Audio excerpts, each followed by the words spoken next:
আসসালামু আলাইকুম। মাননীয় প্রধানমন্ত্রী, উপস্থিত সুধীবৃন্দ, আজকের অনুষ্ঠান বিশেষ ঐতিহাসিক গুরুত্ব বহন করে। ওই গুরুত্বটা আমি শুধু স্মরণ করিয়ে দিতে চাই। পৃথিবীর নানা দেশে নানা জাদুঘর আছে, তারা অতীতের অনেক জিনিস সংগ্রহ করে, বিশেষ বিশেষ জিনিস যাকে জাতির সামনে তুলে ধরার জন্য। এই জাদুঘরটি ভিন্ন, এইটি বিষয় দৃষ্টি আকর্ষণ করছে। এটা অতীতের কিছু সংগ্রহ নাই এখানে, এখানে একেবারে টাটকা নতুন যা ঘটনা ঘটেছে তাৎক্ষণিকভাবে সেগুলো সংগ্রহ করা গেছে। এরকম জাদুঘর আছে কিনা জানি না, কিন্তু আমাদের সুযোগ হলো ঘটনা ঘটছে, সেই ঘটনার প্রতিটি নমুনা, প্রতিটি ইতিহাস আমরা তাৎক্ষণিকভাবে সংগ্রহ করতে পেরেছি এবং স্মৃতি জাদুঘরে নিয়ে এসেছি। এটা আমাদের ইতিহাসের একটা নতুন পর্যায় সৃষ্টি করেছে। অতীত এবং ভবিষ্যৎ এই দুটোর মাঝামাঝিতে এই জাদুঘর। এই জাদুঘর তাৎক্ষণিকভাবে অতীতকে ধারণ করেছে, কিন্তু ভবিষ্যৎ রচনা করেছে।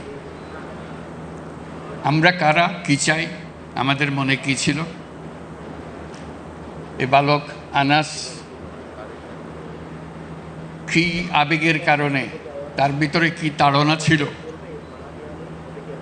সেই চিঠি তাৎক্ষণিকভাবে লিখে গেছে। এটা কোনো পরিকল্পনা করে সে লেখে নাই।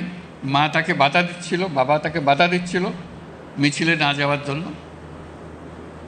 সে বসে থাকতে পারে নাই। কেন পারে নাই সেটাও লিখেছে। এটা ব্যাখ্যা দিয়ে 1 পৃষ্ঠার একটা চিঠি, সুন্দর হাতের লেখা, রেখে চলে গেছে। আমাদের সমস্ত তরুণ যেন এই চিঠির লেখক হয়। আমরা গেলাম, আমরা নতুন বাংলাদেশ করতে চলে গেলাম। এই হলো এই জাদুঘরের বৈশিষ্ট্য। এখান থেকে নতুন যাত্রাপথ রচনা হবে। আমরা পথ হারিয়ে ফেললে এখানে এসে পথ খুঁজে নেব। আমরা যদি আমাদের চিন্তায় কোনো গাফিলতি আসে, আমরা এখানে তার ঠিকানা বার করব।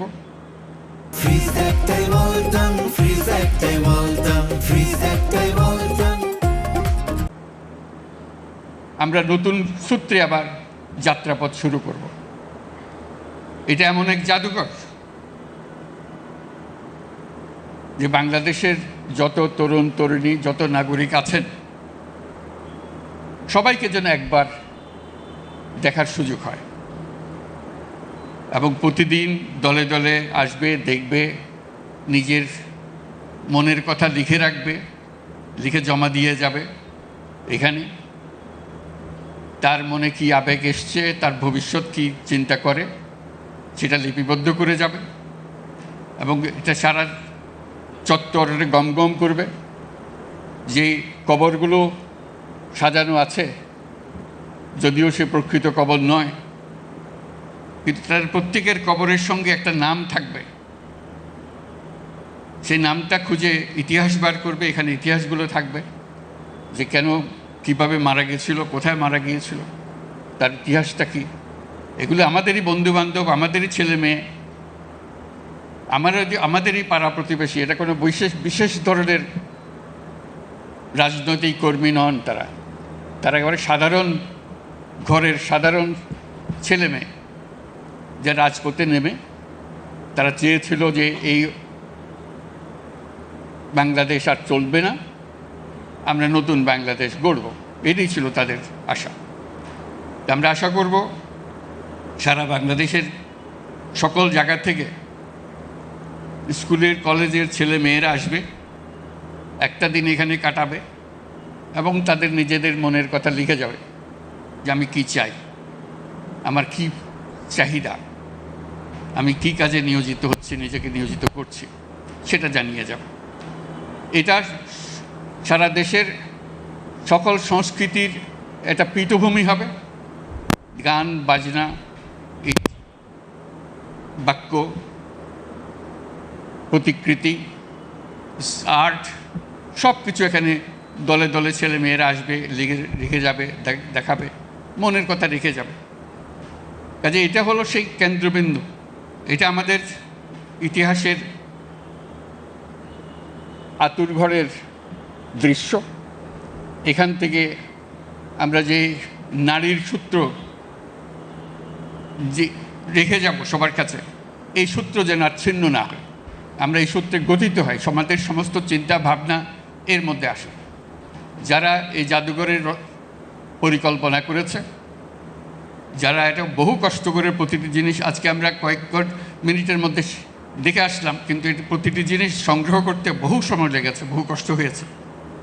কোন জিনিসটা পাওয়া যাচ্ছিল না, সেটা কিভাবে সংগ্রহ করতে হবে, এটা নিয়ে বহু ধরনের চেষ্টা চালানো হয়েছে, যাতে শেষ পর্যন্ত সেটা আমরা সংগ্রহ করে এখানে রাখতে পারি, সবার সামনে দেখাতে পারি। কাজে ওই নারীর সূত্রটা এখানে স্থাপন করা হলো, যাতে সারা বাংলাদেশ নতুন ভঙ্গিতে, নতুন দৃষ্টিতে সামনে এগিয়ে যাবে এবং আত্মমর্যাদা নিয়ে, সাহস নিয়ে আমরা আমাদের বাংলাদেশ গড়ে তুলব। যারা এই জাদুঘরের পেছনে পরিশ্রম করেছে, এটাকে তৈরি করেছে, তাদের প্রতি আবারও ধন্যবাদ জানাচ্ছি। আমরা অবশেষে এই জাদুঘর উদ্বোধন হলো। আমরা আশা করব যে দেশের ছেলে মেয়ে, যে দেশের সকল নাগরিক একবার হলেও আসবে, সপরিবারে আসবে, নিজে আসবে, বন্ধুবান্ধব নিয়ে আসবে এবং কিছু সময় কাটানো এবং চিন্তা করার জন্য। শুধু দেখে গেলাম হইচই করে সেটা না, বসে একটু চিন্তা করা, কেন এটা হলো, কীভাবে হলো, এটা কি আরও হবে নাকি এখানেই সমাপ্তি করবো আমরা, এটা চিন্তা ভাবনাটা করে যাওয়া। তা আমরা আজকে অবশেষে উদ্বোধন করতে পারলাম। সেটার জন্য যারা আজকের উদ্বোধনের জন্য কাজ করেছে তাদেরকে ধন্যবাদ জানাচ্ছি। সবাইকে অশেষ ধন্যবাদ।